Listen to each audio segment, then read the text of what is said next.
Hi everyone, আসসালামু আলাইকুম। সবাইকে আজকের এই ভিডিওতে স্বাগতম। আজকের এই ভিডিওতে আমি বিপরীত ফাংশন নিয়ে আলোচনা করব। তবে আমরা কিন্তু সচরাচর কিভাবে বিপরীত ফাংশন নির্ণয় করা লাগে আমরা সবাই পারি। তবে আমি এখানে আজকের এই ভিডিওতে আসলে ওই নিয়মটা শিখাবো না।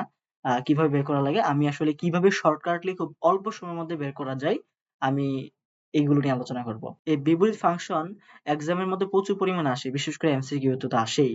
সো এমসিকিউ তে যখন আসে তখন তো আমরা লং প্রসেস করলে আমাদের ওই টাইম আসলে করতে পারবো না, ম্যানেজ করতে পারবো না। বা টাইম সাপেক্ষ বেশি সময় লাগবে। সো আমরা এই সময়টাকে কিভাবে বাঁচাতে পারি, এজন্য আমি আজকের এই ভিডিওটাকে ৪ টা টাইপে ভাগ করছি।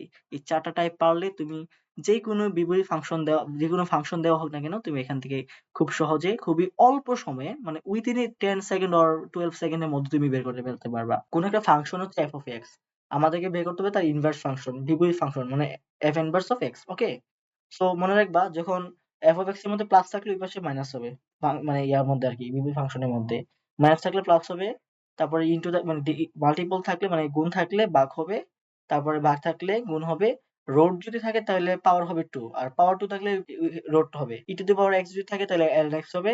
ln x থাকলে e two the power x হবে। সো এগুলো একটু জাস্ট মনে রাখো। তবে আমরা যখন প্র্যাকটিস করব এখন, এই প্র্যাকটিস করলে আশা করি সবগুলো আমরা খুব সুন্দর করে বুঝে ফেলতে পারবো।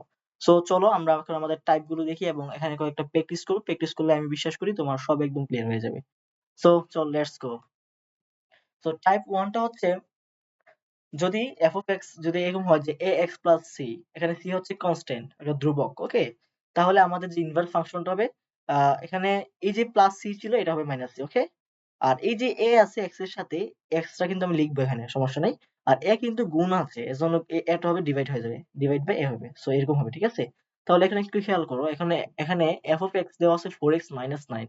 তাহলে এখানে ইনভার্স অফ x বের করতে হবে। তাহলে আমরা বের করি f ইনভার্স অফ x। প্রথমে যেটা করব, এখানে মাইনাস 9 আছে না? তাহলে এখানে প্লাস 9 লিখবো আমরা। ওকে? এখানে x আছে, x লিখবো। আর এই যে x এর সাথে 4 কি আকারে আছে, কি হিসাবে আছে, গুণ হিসাবে আছে। সো এটা ভাগ হয়ে যাবে। তাহলে এটা হবে ইনভার্স ফাংশন।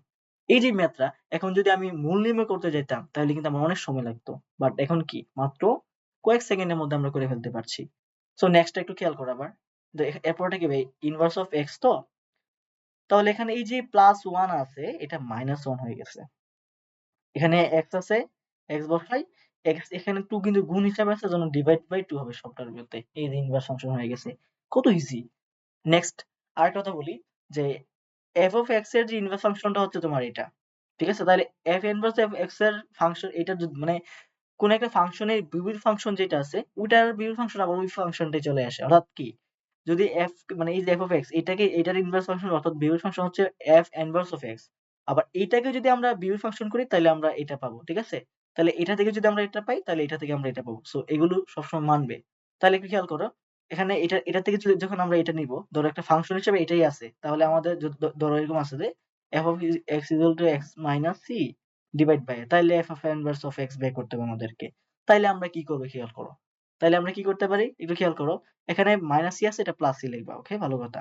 এখানে x আছে, x লিখলাম। এই যে a কি ডিভাইড হয়ে গেছে না শব্দের মধ্যে? তাহলে এটা ভাগ আকারে ছিল, ভাগ হিসেবে ছিল, তাহলে এটা গুণ হয়ে যাবে, এর সাথে শেষ হয়ে গেছে। তাহলে জাস্ট আমরা f of x মানে কোন একটা ফাংশনের বিপরীত ফাংশনকে আমরা আবার বিপরীত ফাংশন করলে হচ্ছে আমরা ওই ফাংশনটা আসলে পাবো। তো আমি মনে করি তুমি যদি টাইপ 1 পারো তাহলে এখানে ২ টা টাইপ হয়ে যাবে। এই যে একটা হচ্ছে কি, মানে এরকম থাকলে এরকম এটা পাবো, আবার এটা থাকলে এটা পাবো। ঠিক আছে? এভাবে। তো চলো নেক্সট টাইপ দেখি আমরা।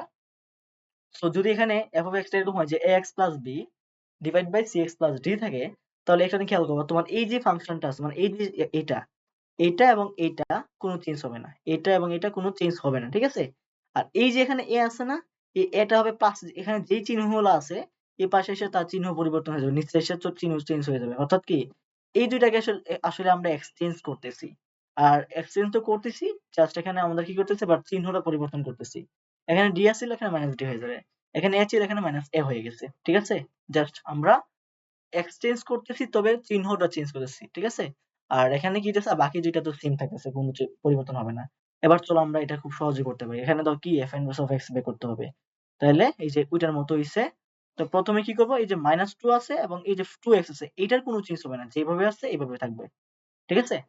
এবার দেখো এই যে -4 ছিল, এটা কিন্তু এখানে x ও থাকবো। এই -4 টা এখানে 3 এর জায়গায় চলে আসবে। -4 টা +4 হয়ে যাবে। আর এই যে 3 ছিল প্লাসের, এখানে এসে -3 হয়ে যাবে। এই যে এটা ইনভার্স ফাংশন হয়ে গেছে। সেম ভাবে এটা করতে পারবো কি বলতো? +3 আর নিচে 3x এই দুইটা চেঞ্জ হইতেছে না। আর এখানে -2 টা নিচে এসে +2 হয়ে যাবে। আর এই যে 3 টা এখানে এসে তোমার -3 আর এখানে x টা আছে, x হয়ে যাবে। শেষ। দেখছো কত সহজে আমরা করে ফেলতে পারতেছি। এরপরের টাইপটা ধরো f(x) কি আছে? x² + c আছে। ঠিক আছে? এখানে স্কয়ার আছে। তাহলে এইটা যদি আমরা এটার ইনভার্সটা বের করতে চাই তাহলে মনে রাখবা প্রথমে এই যে প্লাস সি ছিল এটা মাইনাস সি হইছে। এখানে x বসাইবা আর এই যে a গুণ আকারে ছিল এজন্য ভাগ হয়ে গেছে আর সবটার উপরে হচ্ছে রুট দিয়ে দিবা। সবটার উপর রুট মানে কি উপরে পাওয়ার হচ্ছে হাফ সবটার উপরে, ঠিক আছে? সেম ভাবে এটা থাকলে এটা থেকে যদি এরকম থাকে কোনো একটা ফাংশন তাহলে a এর বিপরীত ফাংশনটা কি হবে এইটা। ঠিক আছে? আর এটার বিপরীত ফাংশনটা হচ্ছে এইটা। সো চলো আমরা একটু এক্সাম্পল দিয়ে দেখি। এখানে একটা এক্সাম্পল দেওয়া আছে দেখো f(x) হচ্ছে এরকম 5x² + 2 এখান থেকে আমরা ইনভার্স ফাংশনটা বের করতে হবে। তাহলে এখানে f ইনভার্স অফ x কি হইতেছে বলো? এখানে যে আমরা +2 ছিল এটা -2 হয়ে যাবে। আর এই যে 5 কি x এর সাথে গুণ আকারে ছিল না, গুণ হিসেবে ছিল না, এখানে 5 টা নিচে ভাগ হয়ে যাবে। এখানে x ও লিখবা আর এই যে পাওয়ারটা ছিল এই পাওয়ারটার জন্য সবটা রাশির উপর আমরা হচ্ছে রুট দিয়ে দিব। অর্থাৎ কি সবটা রাশির উপর পাওয়ার হচ্ছে হাফ। সেম ভাবে আমরা এটারও f ইনভার্স অফ x বের করতে পারি। খেয়াল করো। কি করবা? -3 ছিল এখানে +2 হয়ে যাবে। এখানে 2 গুণ হিসেবে ছিল এখানে ভাগ হয়ে গেছে। এখানে x তো বসাবাই আর এই যে স্কয়ারের জন্য আমরা সবটার মধ্যে কি দিব? রুট দিয়ে দিব। শেষ। ইনভার্স ফাংশন হয়ে গেছে। ইজি। তাহলে আরেকটা খেয়াল করো। যদি এমন হয় ধরো f of x is equal to x minus 2 divide by 5 to the power half. হুম? মানে রুট মানে কিন্তু পাওয়ার হাফ। এটা তো তোমরা জানোই। তাহলে এটার ইনভার্স ফাংশনটা কি হবে বলো? f inverse of x কি হইতেছে বলো? এমন হবে না? এখানে দেখো খেয়াল করো। এই যে -2 ছিল এর +2 হবে। +2 এখানে এই যে 5 কি ভাগ ছিল না? এখানে x টাও বসাইবা। 5 কিন্তু ভাগ ছিল। ভাগ হিসেবে আছে। এখানে এটা গুণ হয়ে যাবে এটার সাথে। x এর সাথে এই চলকটার সাথে গুণ হবে আরকি x এর সাথে। আর এখানে পাওয়ার কি হাফ ছিল, এখানে পাওয়ারটা 2 বসাই দিবা শুধু। শেষ হয়ে গেছে। এটা হয়ে গেছে কি এটার ইনভার্স ফাংশন। শেষ। সো আমরা নেক্সট স্লাইড দেখি, নেক্সট টাইপ দেখি, নেক্সট টাইপ 4 যদি কোনো একটা ফাংশন যদি এমন হয় যে x two the power x অর্থাৎ কি এক্সপোনেনশিয়াল ফাংশন হয় তখন তার ইনভার্স ফাংশন হবে কি ln x divide by ln a। ঠিক আছে? খেয়াল করো। বা এরকম থাকলে এইটার ইনভার্স হবে এইটা। ধরো এটা যদি এটা যদি তোমার ফাংশন হইতো তাহলে এর বিপরীত ফাংশন হইতো তোমার এইটা। ঠিক আছে? এটাই। এখানে আমাদের f of x হচ্ছে 4 টু দি পাওয়ার x। তাহলে ইনভার্স অফ x টা কি হবে জানো? তুমি জাস্ট ln x লিখবা। ln x divide by ln 4 শেষ। এটা তোমার ইনভার্স ফাংশন হয়ে গেছে। একদম ইজি না? আমরা কত সহজে কত কম সময়ের মধ্যে কিন্তু করতে পারতেছি। সো এগুলোতে এমসিকিউর মধ্যে এগুলো আসলে খুব আমাদের হেল্প করবে টাইম বাঁচানোর ক্ষেত্রে অনেক হেল্প করবে।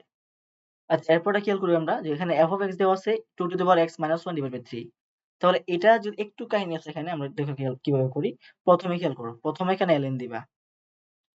হুম? ln দিলাম। এখানে -1 আছে না? -1 টা হবে +1 +1 এখানে x বসায় দিবা। এই যে x বসাবে এখানে। এই যে ডিভাইড বাই 3 আছে না? এইটা x এর সাথে গুণ হয়ে যাবে। এই যে ln এটা। ঠিক আছে? আর এখানে কি? এই যে এর মানটা এই যে 2 আছিল এজন্য ডিভাইড বাই ln 2 এটা হচ্ছে ইনভার্স ফাংশন। সেম ভাবে এটা করতে পারবো আমরা। খেয়াল করো। ইনভার্স অফ x টা বের করতেছি আমরা। এখানে প্রথমেই দাও -1 আছে। প্রথম তো ln লিখবা। থাকলে ln লিখবা। -1 টা +1 টা -1 হয়ে যাবে। আর এই যে x আছে, x আছে। বসায় দিবা। নিচে কিছু ভাগ আকারে নাই, গুণ আকারে নাই। তো এটা x ই আছে। যদি ভাগ থাকতো তাহলে এখানে x এর সাথে গুণ হয়ে যেত। ঠিক আছে? তাহলে এটা হচ্ছে ইনভার্স ফাংশন। এখানে কি তোমার এই যে a হিসাবে কি আছে না? তাহলে ডিভাইড বাই ln e। তাহলে ln এর মান তো 1 ln e এর মান কি 1 ই তাহলে ln x - 1 হচ্ছে আমাদের ইনভার্স ফাংশন হয়ে গেছে। সো আশা করি এগুলো তোমরা পারবা।